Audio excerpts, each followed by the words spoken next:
خدا ان کے پاک نام میں آپ کی سلامتی ہو۔ ہم تھوڑی دیر کے لیے خدا کے کلام پر توجہ کریں گے جو اس سارے پروگرام کا بنیادی مقصد ہے۔ اس سے پہلے کہ میں خدا کے پاک کلام کی تفسیر و تشریح آپ کے سامنے پیش کروں، میری طرف سے آپ سب کو کھجوروں کا اتوار جو ہے بہت بہت مبارک۔ آج ہماری طرح پوری دنیا میں مسیحی اس کھجوروں کے اتوار کو مذہبی جوش کے ساتھ منا رہے ہیں، کیونکہ اس دن ہمارا منجی خداوند یسوع مسیح کلام مقدس کے مطابق اور انبیاء کی پیشن گوئیوں کے مطابق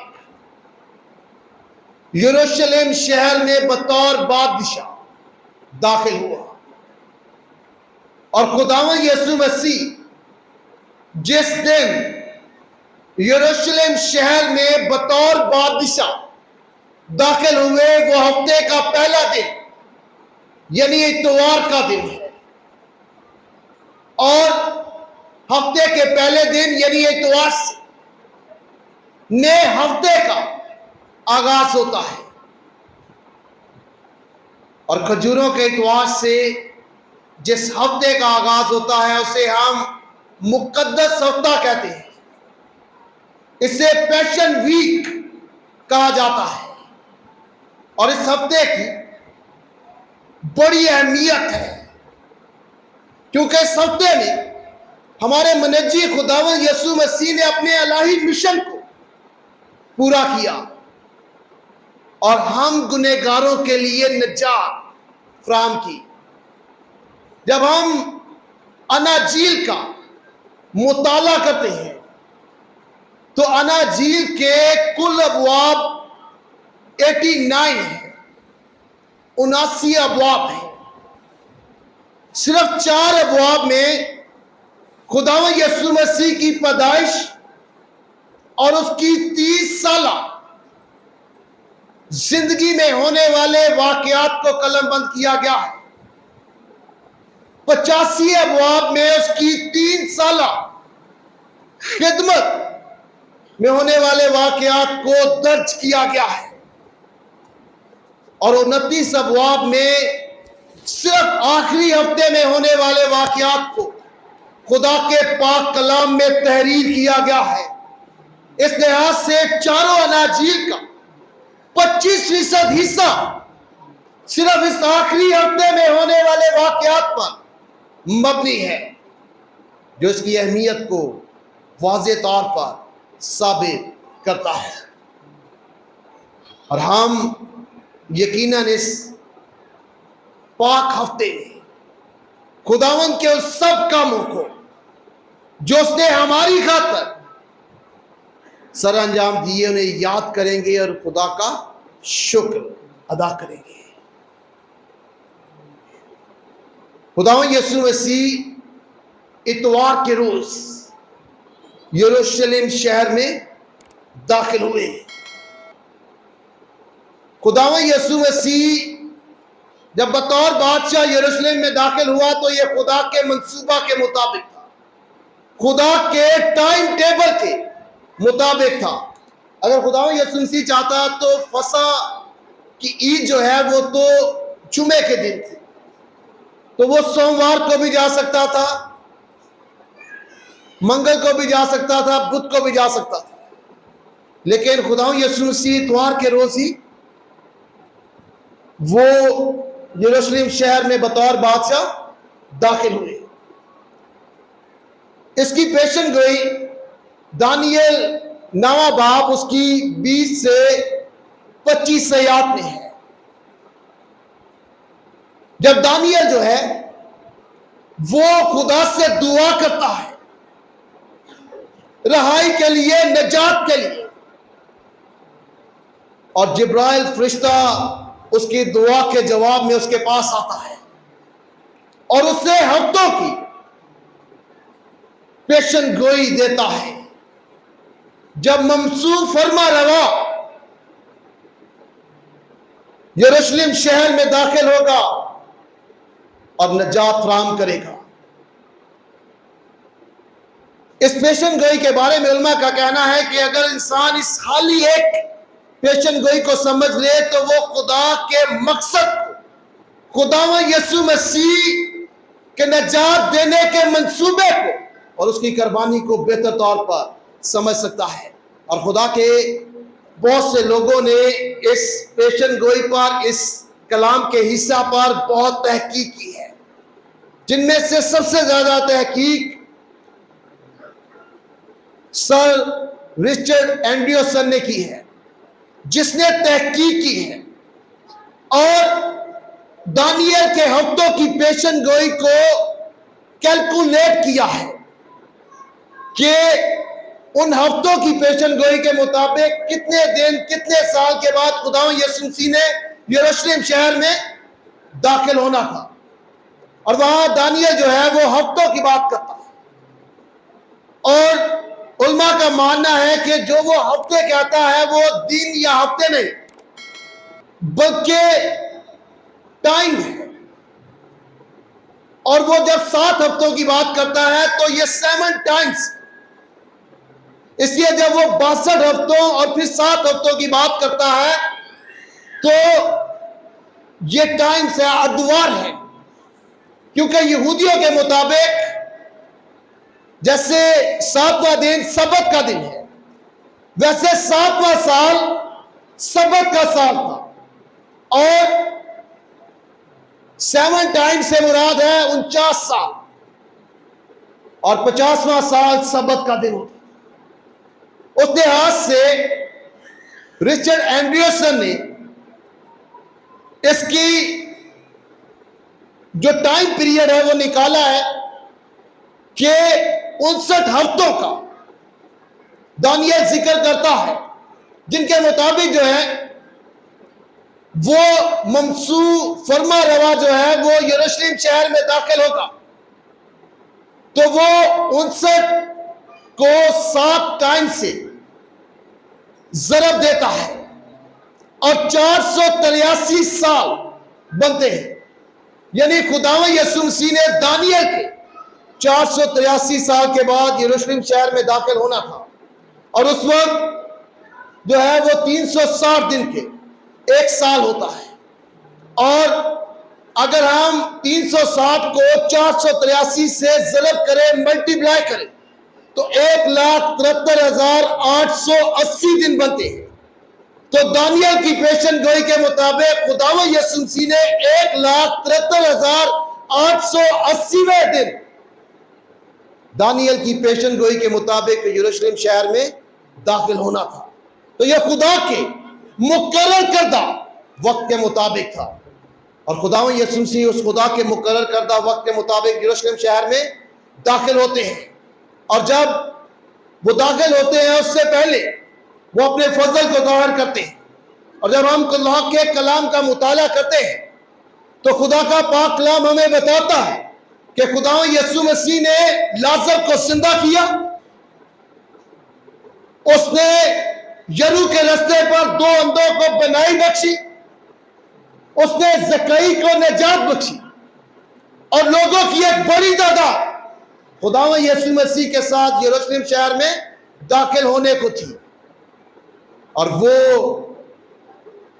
زیتون کے پہاڑ پر رکتا ہے اور اپنے 2 شاگردوں کو بھیجتا ہے کہ وہ جائیں اور انہیں ایک گدھی کا بچہ جو ہے وہ بندھا ہوا ملے گا، جس پر کوئی سوار نہ ہوا ہو، وہ اسے کھول کر لے آئے۔ اور اگر کوئی پوچھے کہ کیوں کھولتے ہو، تو خداوند نے کہا یوں کہنا کہ خداوند کو اس کی ضرورت ہے، جس سے مراد ہے کہ جس شخص کے پاس خداوند یسوع مسیح نے اپنے شاگردوں کو بھیجا وہ خداوند یسوع مسیح سے واقف تھے، اس کا مالک خداوند یسوع مسیح کو جانتا تھا، پہچانتا تھا، اس لیے وہ خداوند کے حکم کے مطابق شاگردوں کے جانے پر ویسے ہی کرتا ہے۔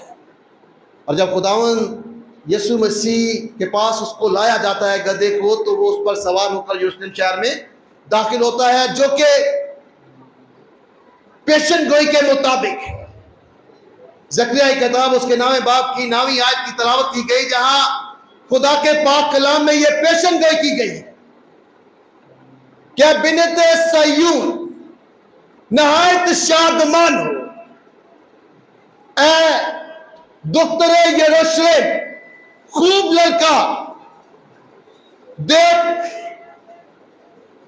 تیرا بادشاہ تیرے پاس آتا ہے، وہ صادق ہے اور نجات اس کے ہاتھ میں ہے، وہ حلیم ہے اور گدھے پر، بلکہ جوان گدھے پر سوار ہے۔ تو یہ بنت صیون سے کیا مراد ہے؟ یہ دختر یروشلم سے کیا مراد ہے؟ کیوں خدا اس پیشن گوئی کے وقت بنت صیون کہتا ہے؟ عام طور پر یہ عورتوں کے لیے استعمال ہوتا ہے، دختر کا بنت یہ عورتوں کے لیے استعمال ہوتا ہے، لیکن یہودیوں کے لیے یہ یروشلم میں رہنے والوں کے لیے استعمال ہوتا تھا، جو یروشلم میں بستے تھے، کیونکہ صیون کا پہاڑ سب سے اونچا پہاڑ تھا۔ اور یہ صرف زکریا میں نہیں، بلکہ اس سے پہلے خدا نے اسی نام سے یسایہ 62واں باب اس کی 11ویں آیت میں قوم کو مخاطب کیا اور کہا کہ دیکھو خداوند انتہائی زمین تک اعلان کرتا ہے کہ بنت صیون سے کہو کہ تیرا نجات دینے والا آتا ہے۔ یہ یروشلم شہر کے بسنے والے لوگوں کے بارے میں کہا گیا، اور خداوند یسوع مسیح گدھے پر سوار ہو کر داخل ہوتے ہیں۔ یہ دنیا کے نظام کے بالکل برعکس۔ ہم نے کل 23 مارچ کی بہت سے لوگوں نے پریڈ دیکھی ہوگی، جب بادشاہ یا وزیر یا صدر کسی جگہ پر اپنے اختیار کا اظہار کرتے ہیں تو وہ اپنی طاقت کا مظاہرہ کرتے ہیں، اور کل پاکستان میں تمام عسکری ہتھیاروں کی نمائش کی گئی جو اس کی طاقت کو ظاہر کرتا ہے۔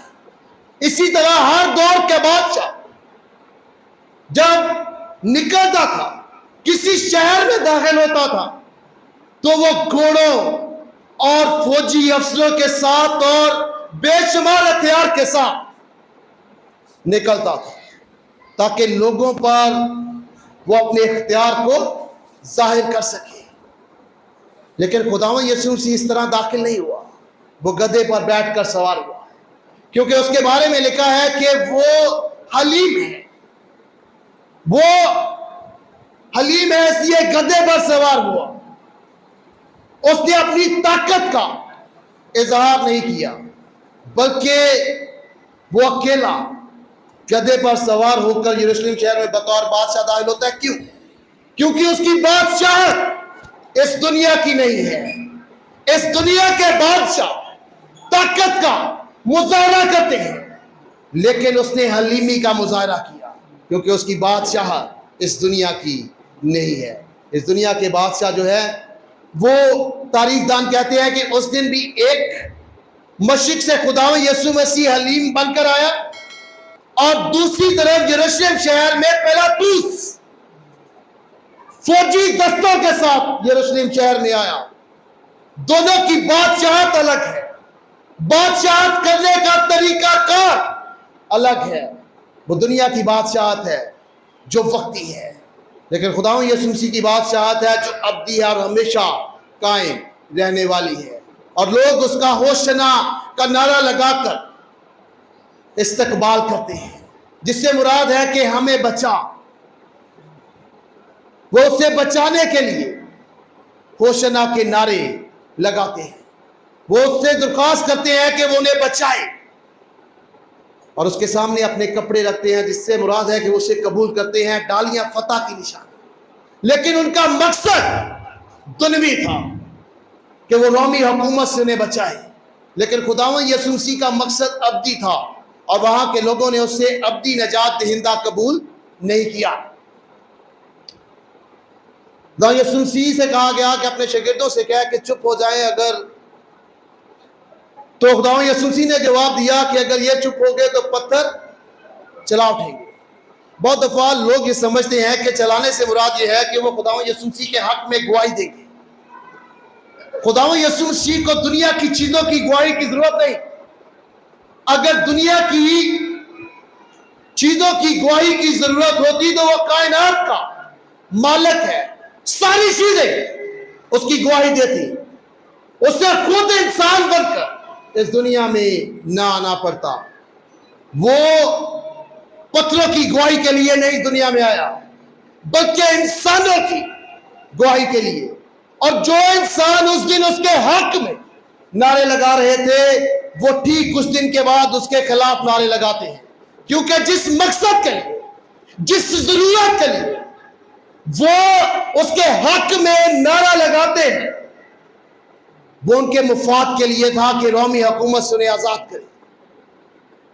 انہوں نے اسے حقیقی بادشاہ تسلیم نہیں کیا تھا، اسے ابدی بادشاہ تسلیم نہیں کیا تھا، اس لیے لوگ اس کے حق میں نعرے لگاتے ہیں اور خداوند یسوع مسیح روتے ہیں، غم کرتے ہیں۔ خدا کے پاک کلام میں لکھا ہے کہ وہ شہر کے نزدیک پہنچا، اس نے شہر کو دیکھا اور وہ رویا۔ کیوں؟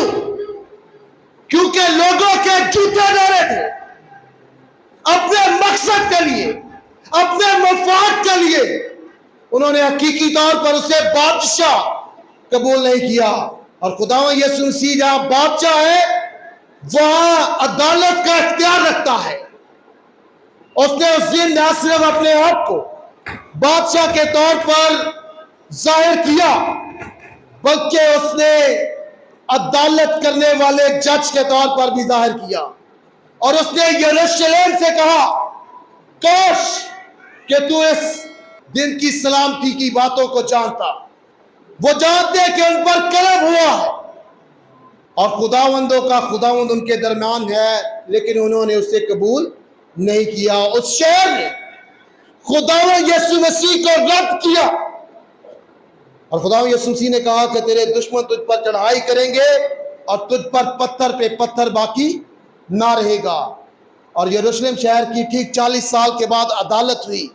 رومی حکومت نے ہیکل کو، شہر کو برباد کر دیا اور ہزاروں لاکھوں کی تعداد میں یہودی پوری دنیا میں بٹک گئے اور وہ آج تک اکٹھا نہیں ہو سکے ہیں، کیونکہ انہوں نے مسیح یسوع کو اپنا حقیقی نجات دہندہ قبول نہیں کیا ہے۔ اور پتھروں کا چلانا یہ ہے کہ جب پتھر پہ پتھر باقی نہ رہے۔ انگریزی زبان میں اس کے لیے لکھا ہے کہ stone will cry out۔ یہ cry out رونا ہے، اور پتھروں کا رونا تب ہوا جب یروشلم شہر اور اس کی بڑی بڑی عمارتوں اور ہیکل کی عدالت ہوئی جہاں صحیح عبادت نہیں ہوتی تھی، جہاں خداوند کو قبول نہیں کیا گیا ہے۔ آج بھی جب ہم صحیح طور پر خداوند یسوع مسیح کو قبول نہیں کرتے، اپنے دل کا بادشاہ نہیں مانتے ہیں، بطور اس کے لوگ اس بادشاہ کے سپرد اپنے آپ کو نہیں کرتے ہیں، تو پھر خداوند ہماری عدالت کرے گا۔ اس وقت لوگوں کے نعرے اپنے مقصد کے لیے تھے، آج بھی بہت دفعہ ہم اپنے مقاصد کے لیے خداوند کے پاس آتے ہیں، حقیقی طور پر اسے تسلیم نہیں کرتے ہیں۔ آج بھی بہت سی چیزیں ہیں جہاں ہم خدا کو وہ عزت نہیں دیتے ہیں جس کا وہ حقدار ہوتا ہے۔ اسی وڈے لوکاں لی ادھا گھنٹہ بھی کھلو لینے ہاں، اسے خدا دے کلام نوں عزت دین لئی اٹھن لگیا سانو مسئلہ ہوندا ہے، یا 5 منٹ زیادہ کھلو لئیے تے سانو تکلیف ہوندی ہے۔ لیکن کوئی وڈا بندہ آیا اور استقبال لیے اسی کھلوتے رہنے ہیں, چنگا نہیں لگتا. خدا دے گھر چ بہ کے اسی گلاں کرنے ہیں, خدا دی حمد و ستائش اسی لائق طور تے نہیں کرتے. ساری توجہ ادھر ادھر ہوندی ہے, خدا نہیں ہوندی.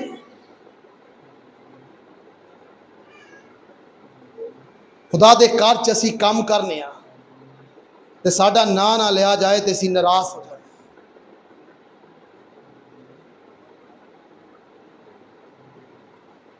کام اسی خدا واسطے کرنے ہاں, لوکاں واسطے کرنے ہاں یا کدے آس کرنے ہاں, سانو پتہ ہونا چاہیے. خدا دلاں نو جاندا ہے اور نیتاں نو جاندا ہے اور ساری عبادت نو جاندا ہے.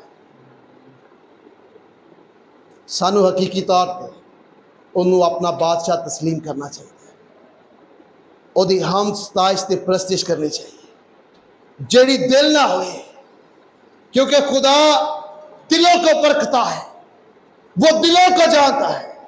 دکھاوے کی نہ ہو اس کا کوئی فائدہ نہیں ہوگا. جو دل سے پرستش ہوگی اس کی آواز عالم بالا پر پہنچے گی, اور عالم بالا پر بھی ہوش نہ ہوگی. اگر صرف ظاہری نعرے ہوں گے تو یہی رہ جائیں گے.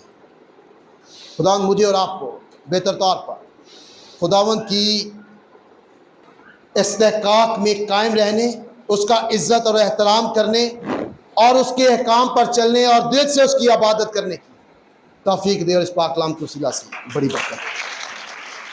Thanks for watching. To watch more, subscribe, like and comment. Don't forget to Guardians of Faith PCP Gacker. Follow now.